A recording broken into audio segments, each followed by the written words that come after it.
Hello, YTPC. Parsimonious Piper here, coming at you from a gorgeous North Carolina afternoon back porch. Today I've got a short story. I'm not much of a storyteller, unlike some of the guys. Today I've got a short story that's sort of a VR to Preacherman Piper. A few weeks ago he told us a story about a connection he had with the mob. And today I've got one too. But first, what am I smoking? In a little 3-star pipe by Lee Prince, I've got a bowl of Mississippi River, the Special Reserve.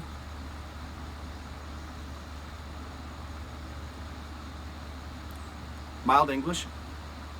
If I recall correctly, it's supposed to have a well-aged Virginia, which is why it's a Special Reserve versus the regular. It has some Orientals, some Latakia, and a touch of Perique.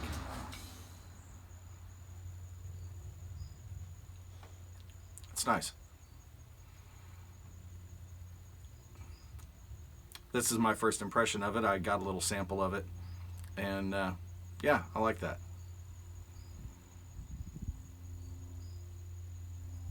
So, my brush with the mob, maybe.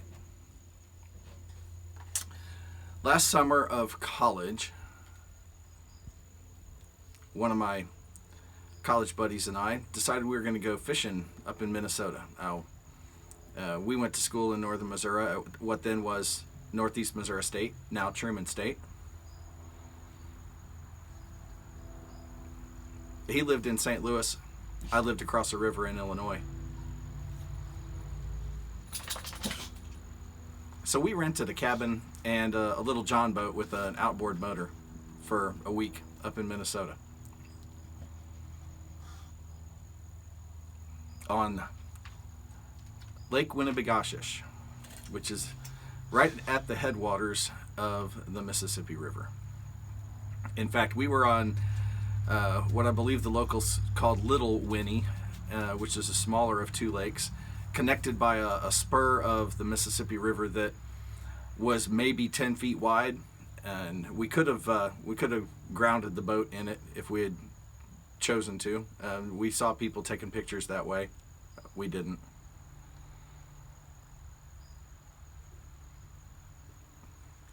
So we had a good week fishing, though. We kept a notebook out with us.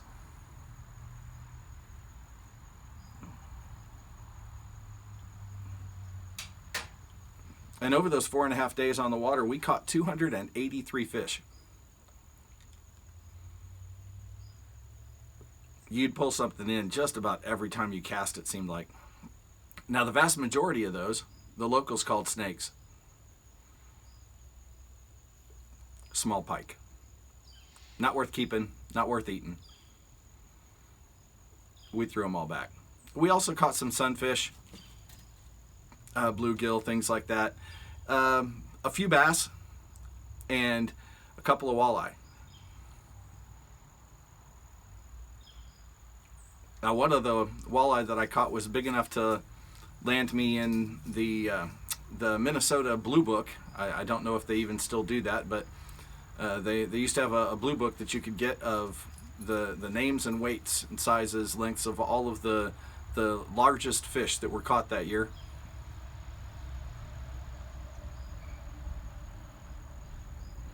Must have been a pretty bad year because I think my walleye was only around 5 pounds. It was not a monster. We did keep him and eat him after we had him officially weighed and scaled. But it was mostly pike. We kept a couple of bass every day, and that would be supper. And, let's see. The weather was beautiful. We did not get rain at all. Sunny and warm. Little ladybug just said hello. I'm going to get rid of her safely.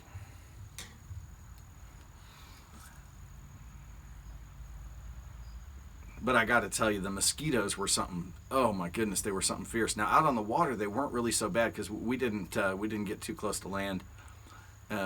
We had a few spots that the locals told us were good fishing spots, and they weren't lying to us. But boy, from the dock back to the cabin, oh, you just get eaten alive. When they say that the state bird of Minnesota is the mosquito, they ain't kidding. Those things are just vicious. So on Friday, after a great week of fishing, we are making our final crossing back to the docks. We're about halfway across the lake, and the motor flies off the transom.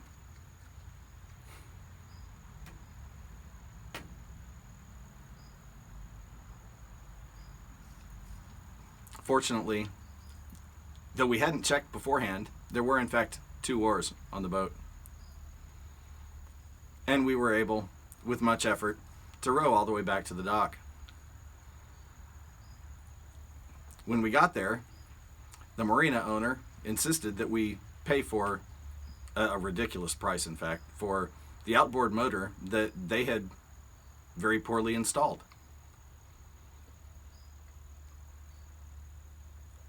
We declined his offer. Well, that led to him getting the local sheriff involved.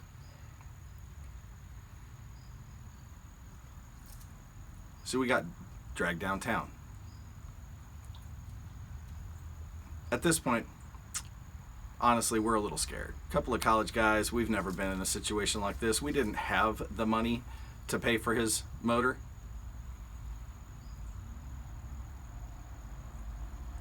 My buddy, being a fast thinker, said, "Hey, I get a phone call." Of course, we didn't have cell phones back then. This would have been the summer of '89.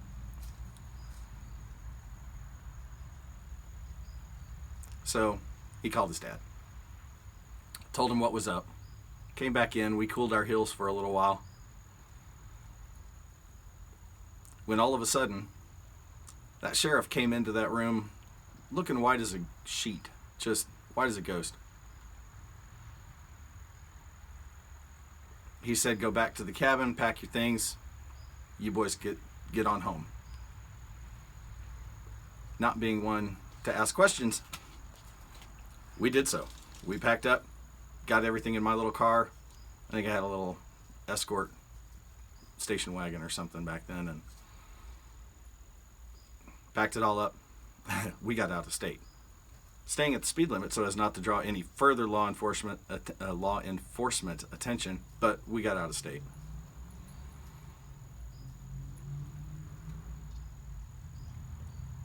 I may not have mentioned, my friend was Italian.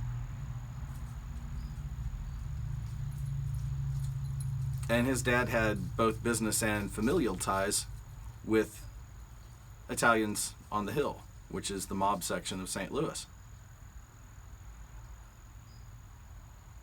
I never did find out from Tim what exactly his dad said to that sheriff, or whether it was even necessarily his dad who made the phone call. All I know is that he had ties, the sheriff was scared, and they let us go pretty quickly. So, Preacher Man, that's my brush with the mob, at least I think. You guys light them up. Have a nice afternoon.